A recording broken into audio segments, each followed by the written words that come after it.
So guys, niko na habari njema kwa ajili yako.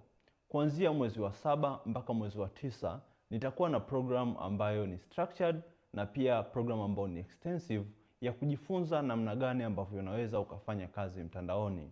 Kwenye program hii utajifunza namna gani majukwaa tofauti tofauti ya kidigitali yanavyofanya kazi. Utajifunza pia namna gani ambavyo unavyoweza kupokea malipo yako kwenye majukwaa tofauti tofauti. Na pia utajifunza namna bora za kuandika maombi ya kupata kazi, nikimaanisha proposal ama cover letter.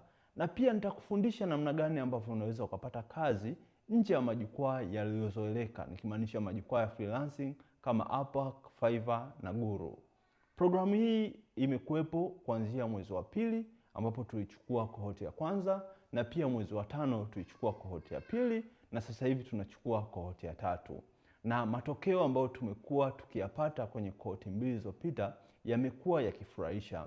Tumekuwa na watu ambao hawajawahi kufanya kazi mtandaoni kabisa, lakini wameingia kwenye programu yetu na kwa mara ya kwanza wamepata kazi zao za kwanza kabisa za mtandaoni.